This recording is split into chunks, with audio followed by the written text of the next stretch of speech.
Hello friends, Shyamali kitchen and blog চ্যানেলে তোমাদের সবাইকে স্বাগত জানাই। আমাকে তোমরা যতটুকু ভালোবাসা দিয়েছো তার বদলে আজকে যতটুকু পারছি তোমাদের জন্য নতুন নতুন রেসিপি নিয়ে আসার চেষ্টা করছি।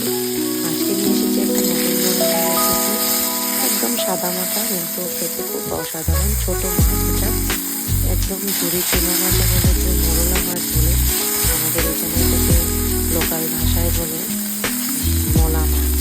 তো মলা মাছটা কোনো কিছু করবো না, একটা হোটেলে গিয়েছিলাম একদিন, তো রেস্টুরেন্টে এরকম করে রেসিপিটা করে দিয়েছিল। দেখতে খাস লাগেনি, খেতে এত ভালো লেগেছে, মুখে লেগে আছে, যার জন্য বর আজকে বাজারে সকাল সকাল গিয়ে মাছটা পেয়েছে বলে নিয়ে এসেছে। বলে সেই হোটেলে যে আমরা সেদিন খেয়েছিলাম না রেসিপিটা, ওটা করে বানাতো আজকে, তাই ভাবলাম তোমাদের সাথেও শেয়ার করে নিই। তো সেই রেসিপিটা আজকে তুলে ধরার চেষ্টা করছি। চলো আমরা রেসিপিটা শুরু করে দিই।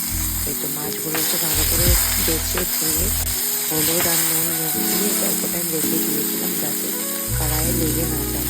তারপর অল্প তেলে ভাজতে হবে, বেশি তেল দিয়ে ভাজলে কী হবে, মাছটা ক্রাঞ্চি ভাবটা আসবে। তো আমি একদম পুরো পুরো করে একদম মচমচা করে ভেজেছি, একদম অল্প তেলে। তো অল্প তেলে এরকম করে ভেজে নিয়ে কুচনো পেঁয়াজ রেখেছিলাম, অল্প রসুন থেতো করে রেখেছি, আর লঙ্কা কুচো করে রেখেছি। রেসিপিটা শুধু এইটুকু দিয়েই হবে, নামানোর আগে শুধু অল্প ধনেপাতা দিয়ে দেবো। দেখো মাছগুলো কত মচমচা হয়েছে, মুখে দেওয়ার সাথে সাথে একদম পাঁপড়ের মতো মুচমুচে লাগে। তো কড়াইয়ে তেল দিয়ে তার মধ্যে অল্প পেঁয়াজ কুচি দিয়ে ভালো করে পেঁয়াজটাকে ভেজে নিয়েছি। কড়াইটা দেখতে এমন লাগছে কারণ মাছটা পুরো পুরো করে ভেজেছি, তো কড়াইটাই পুড়ে গেছে। যাই হোক, পেঁয়াজটা ভালো করে ভেজে আমি রসুন আর লঙ্কা কুচিগুলো দিয়ে ভালো করে ভাজবো। এটাকে একদম ভালো করে ভেজে এটাকে আমি হলুদ আর নুন দিয়ে আবার অল্পখানি ভাজবো। ভাজার সাথে সাথে মাছগুলো দিয়ে নাড়াচাড়া করে নামিয়ে নেব। তারপর গরম গরম ভাতে এটা পরিবেশন করব। খেতে খুব অসাধারণ লাগে। তোমরা বন্ধুরা একবার ঘরে এটা বানিয়ে খাবে আর আমাকে কমেন্ট করে জানাবে। সাধারণ একটা রান্না, খেতে কিন্তু অসাধারণ লাগে।